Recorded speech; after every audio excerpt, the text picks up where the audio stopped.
지난주 우리는 느헤미야 4장의 말씀을 통해서 성벽 재건에 있어서 참으로 어려움이 많았음을 우리가 살펴보았습니다. 사마리아 사람 산발랏, 암몬 사람 도비야, 이런 사람들이 나타나서 어떻게든지 성벽 재건을 하지 못하도록 방해하는 그런 일들을 행했다라고 하는 사실을 우리가 살펴보았습니다. 하지만 이런 저들의 끈질긴 방해 공작에도 불구하고 아랑곳하지 않고 느헤미야와 유다 백성들은 그 외풍을 기도로 막아내면서 성벽 재건을 진행시켰습니다. 그런데 여러분, 오늘 우리가 읽은 5장의 말씀에 와서 보니까 그 성벽 공사가 그렇게 외풍이 불어서 어려움이 많았음에도 불구하고 그 공사를 잘 진행해 오다가 그만 공사가 중단될 위기에 처하게 되었다라고 하는 사실을 말씀해 주고 있습니다. 그 이유가 무엇인가? 앞장에 나오는 산발랏이나 도비야와 같은 그런 대적들 때문이 아니었다는 것입니다.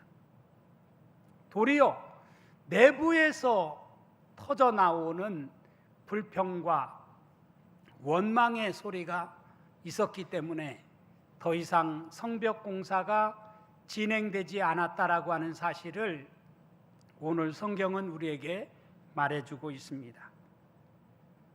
오늘 우리는 느헤미야서 5장 6절부터 13절의 말씀을 읽었는데 그 앞에 느헤미야 5장 2절에서 4절에 보면 이렇게 말씀을 하고 있습니다. 어떤 사람은 말하기를 우리와 우리 자녀가 많으니 양식을 얻어먹고 살아야 하겠다 하고, 어떤 사람은 말하기를 우리가 밭과 포도원과 집이라도 저당 잡히고 이 흉년에 곡식을 얻자 하고, 어떤 사람은 말하기를 우리는 밭과 포도원으로 돈을 빚내서 왕에게 세금을 바쳤도다. 이렇게 말하는 말씀을 읽어볼 수 있습니다.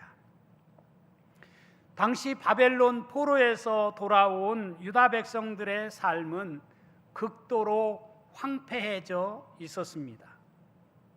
여기에다가 엎친 데 덮친 격으로 저들에게 세 가지 악재가 있었다라고 하는 사실을 이 5장 2절에서 4절은 우리에게 말해주고 있어요.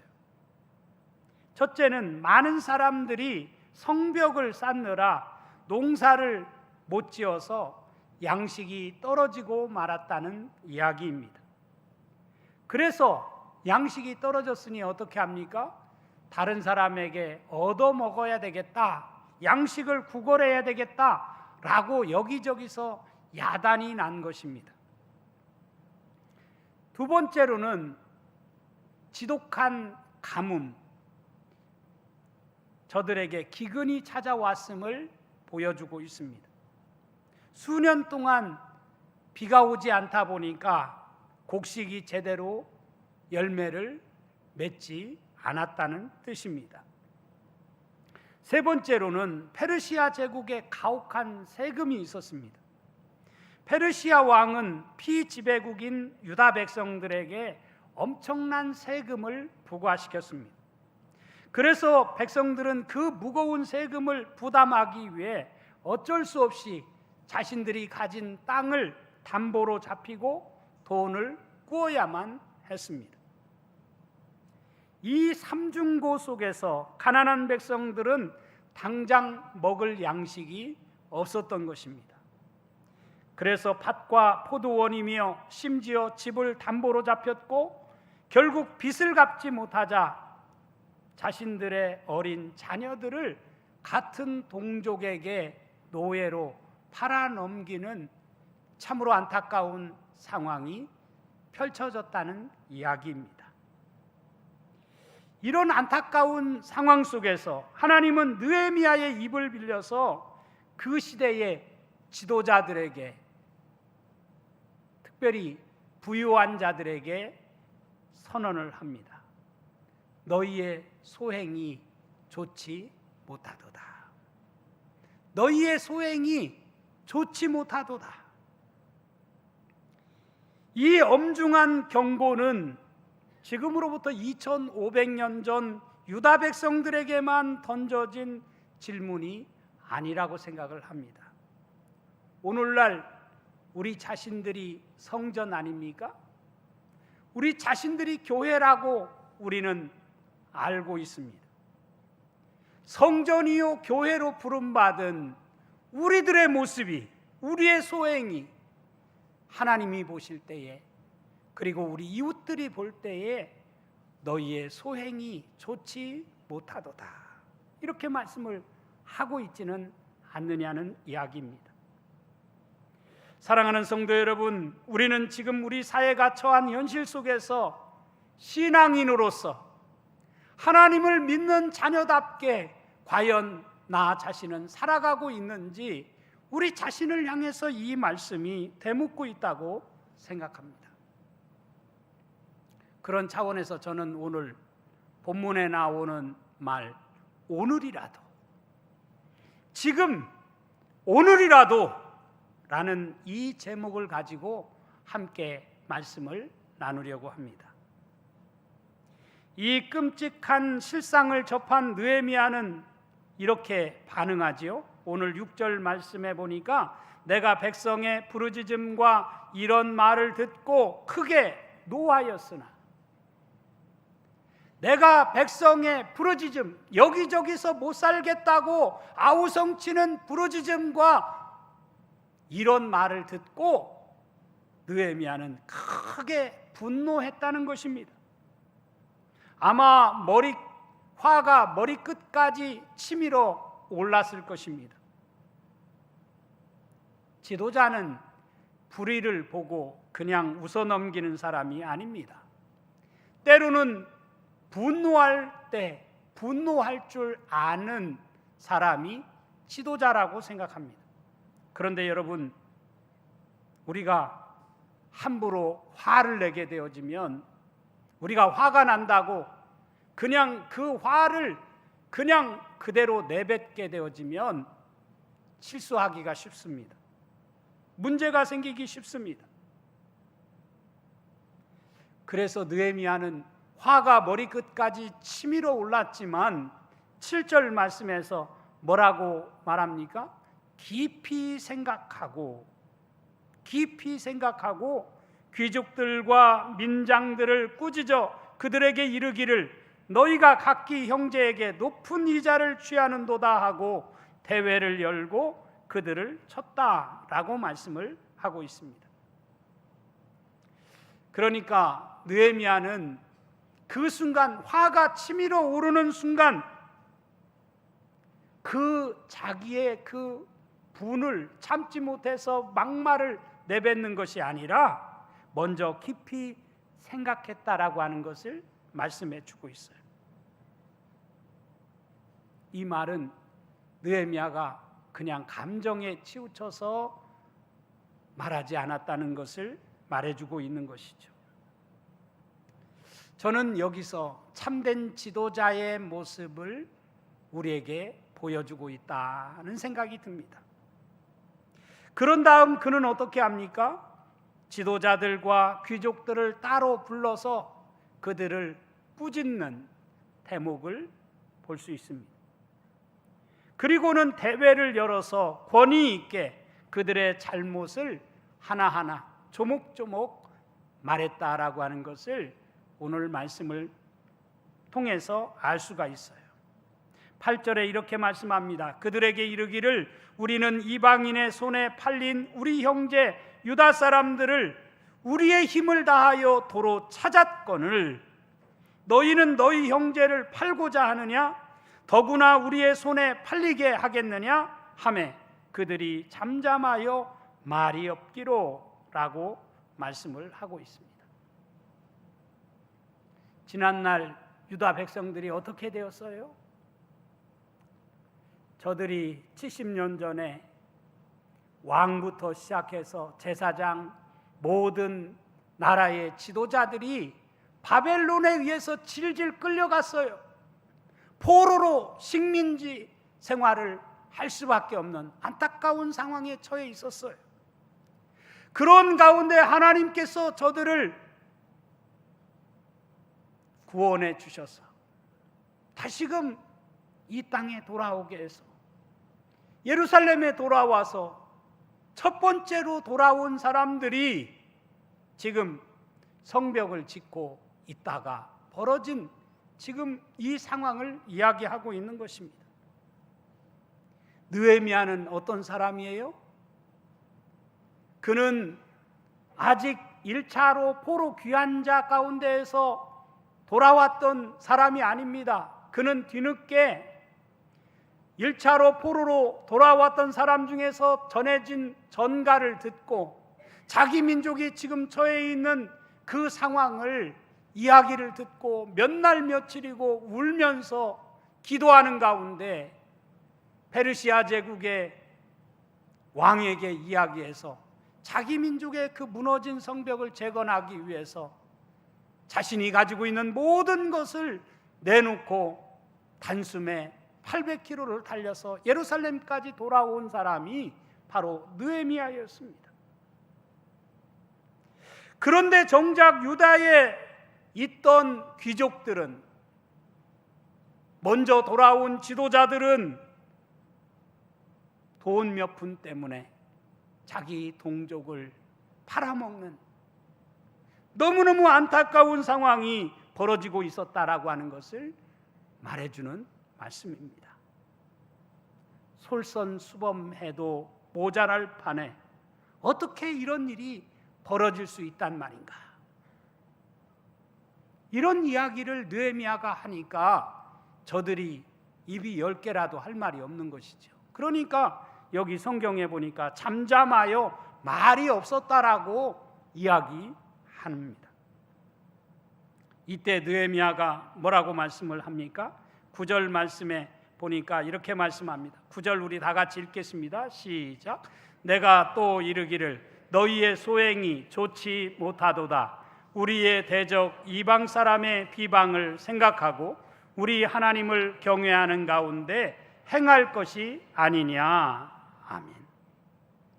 느헤미야는 그들의 행위가 좋지 못하도다. 왜 좋지 못했는가? 9절 말씀에서 두 가지 이유를 들어서 설명을 하고 있어요.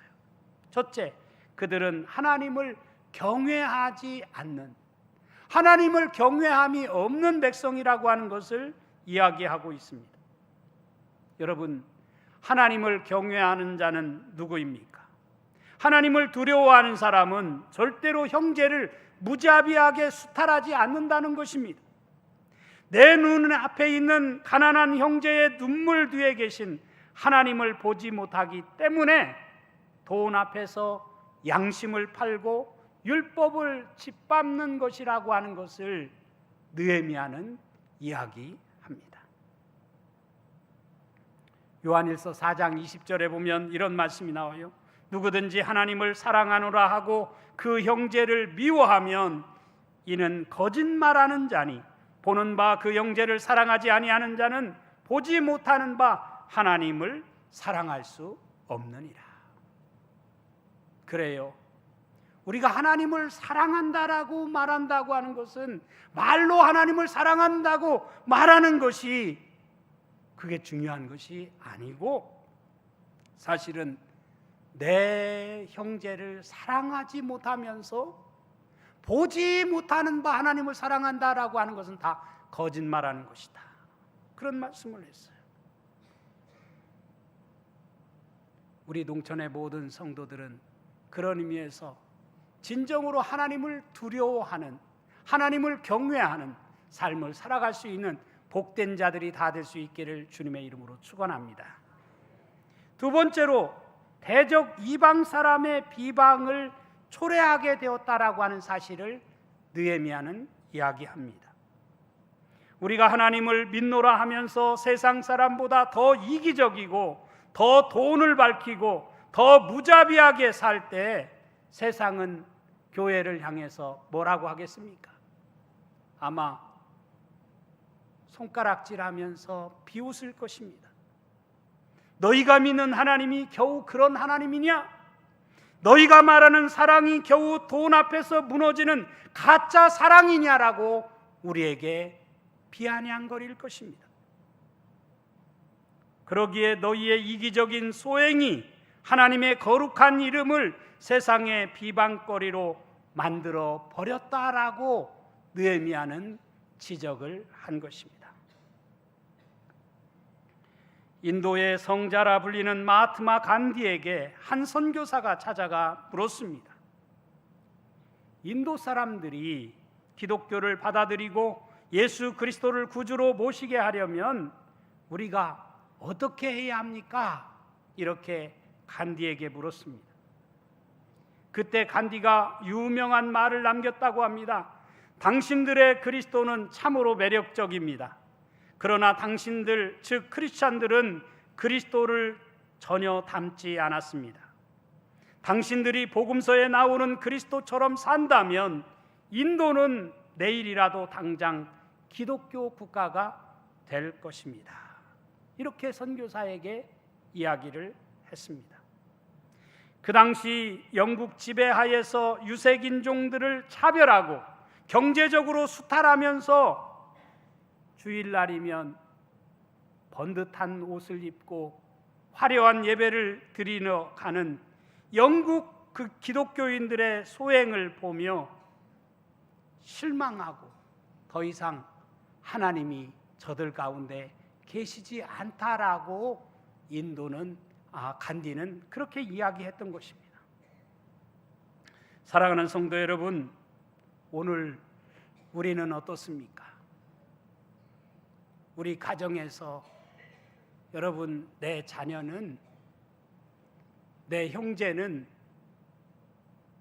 우리가 복음을 전할 때 그들이 어떻게 받아들입니까? 우리가 다니는 직장에서 믿지 않는 우리 직장 동료들이 내가 그들에게 예수를 믿으라고 할 때 그들이 어떤 반응을 나타냅니까?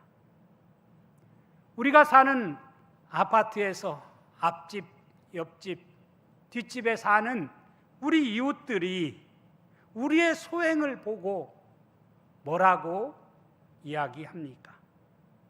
혹시 너희의 소행이 좋지 못하도다 라고 말하지는 않습니까? 느헤미야는 단순히 지적하고 정죄하는 것으로 끝나지 않았습니다. 오늘 11절에 보니까 이렇게 말씀을 하고 있어요.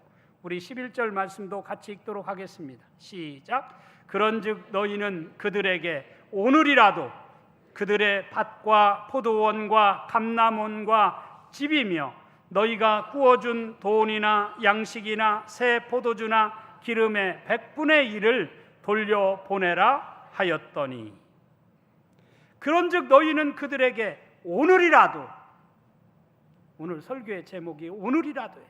지금 오늘이라도 그들의 밭과 포도원과 감람원과 집이며 너희가 구워준 돈이나 양식이나 새 포도주나 기름의 100분의 1을 돌려보내라.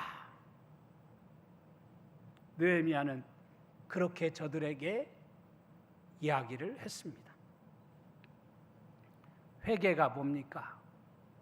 회개는 이 예배의 자리에 나와서 기계적으로 습관적으로 늘 하듯이 하나님 잘못 살아왔습니다. 하나님 용서해 주세요. 그게 회개는 다가 아닙니다. 물론 거기서부터 출발하는 것이지요. 그러나 그것은 회는 될지 모르지만 개는 아닙니다. 고쳐야 하는 것입니다. 우리의 삶이 달라져야 하는 것입니다. 이 예배를 드리고 우리의 삶이 변화되어야 하는 것입니다. 깨달은 즉시 시행해야 하는 것입니다. 몰수한 부동산을 다 돌려주라. 부당하게 취한 이자를 즉시 환원해라. 오늘 느헤미야는 저들에게 말했습니다. 참된 회개는 감정적인 눈물 몇 방울로 끝나지 않습니다. 손해를 무릅쓰더라도 부당하게 취한 것을 제자리로 돌려놓아야 한다는 말입니다. 삭개오는 주님을 만나고 어떻게 되었습니까? 주님을 만나기 전까지는 삭개오는 다른 사람의 참 자신의 핸디캡 때문에 다른 사람 앞에 감히 나서지도 못하던 그런 삭개오였습니다. 그런데 그런 삭개오가 자신의 집에 오신 주님 앞에 발 앞에 엎드려 내 소유의 절반을 가난한 자들에게 주겠사오며 만일 누구의 것을 속여 빼앗은 일이 있으면 네 갑절이나 갚겠나이다 라고 고백하는 놀라운 역사를 나타낸 것을 우리는 잘 압니다. 그럴 때 주님은 삭개오에게 말씀하셨어요. 오늘 구원이 내 집에 임하였느니라. 오늘 본문에 나온 귀족들도 마찬가지였습니다. 12절의 말씀에 보니까 이렇게 말씀하고 있어요. 그들이 말하기를 우리가 당신의 말씀대로 행하여 돌려보내고 그들에게서 아무것도 요구하지 아니하리이다 하기로 내가 제사장들을 불러 그들에게 그 말대로 행하겠다고 맹세하게 하고, 이렇게 말씀을 하고 있어요. 느헤미야의 말은 저들의 마음속에 깊이 박힌 그런 힘이 있었어요. 그러니까 이 느헤미야의 말을 듣고 저들이 우리가 당신의 말씀대로 행하여 돌려보내고 그들에게서 아무것도 요구하지 아니하겠습니다, 이렇게 다짐을 했다는 이야기입니다. 그러자 느헤미야는 내가 제사장들을 불러 그들에게 그 말대로 행하겠다고 맹세하게 만들었어요. 왜냐하면 인간의 다짐은 흔들리기 쉽잖아요. 그러니까 느헤미야는 제사장들 앞에서 당신들이 한 그 말 분명히 지켜야 돼 라고 하는 것을 맹세하게 했다는 이야기입니다. 13절에 보면 느헤미야는 당시 옷자락을 털어버리는 엄숙한 결단식을 거행합니다. 이 말대로 행하지 아니하는 자는 모두 하나님이 또한 이와 같이 그 집과 산업에서 털어버리실지니 그는 곧 이렇게 털려서 빈손이 될지로다 라고 말하는 말씀을 읽어볼 수 있습니다. 당시 이렇게 옷자락을 탈탈 털어버리는 의식은 한마디로 만약 너희가 약속을 어기고 형제를 계속 수탈한다면 하나님께서도 너희의 가문과 재산을 이렇게 한순간에 빈털터리로 털어버리실 것이라는 무서운 경고였음을 보여주는 것입니다. 그러자 회중들이 다 같이 뭐라고 외쳤습니까? 아멘, 아멘하고 여호와를 찬송하였으며 백성들은 정말로 그 말한 대로 행하였다라고 오늘 성경은 우리에게 말씀해 주고 있습니다. 공동체의 거룩함과 공의가 회복되는 위대한 순간이 아닐 수가 없는 것입니다. 사랑하는 여러분, 오늘 본문 느헤미야 5장의 말씀은 성벽을 쌓는 거룩한 사역보다 더 중요한 것이 있음을 우리에게 보여주는 대단히 중요한 말씀이라고 저는 생각합니다. 그것이 무엇입니까?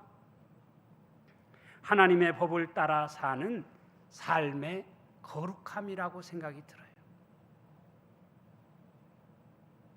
오늘 우리가 이 자리에 나와서 하나님을 예배하고 하나님을 찬양하고 하나님을 경배하는 것도 중요하지만 더 중요한 것은 우리의 삶 속에서 하나님이 기뻐하시는 바가 무엇인지를 깨닫고 우리의 삶을 통해서 하나님을 진정으로 기쁘시게 해드리는 삶, 그것이 더 중요하다라고 하는 것을 오늘 이 본문은 우리에게 말씀해 주고 있는 것입니다.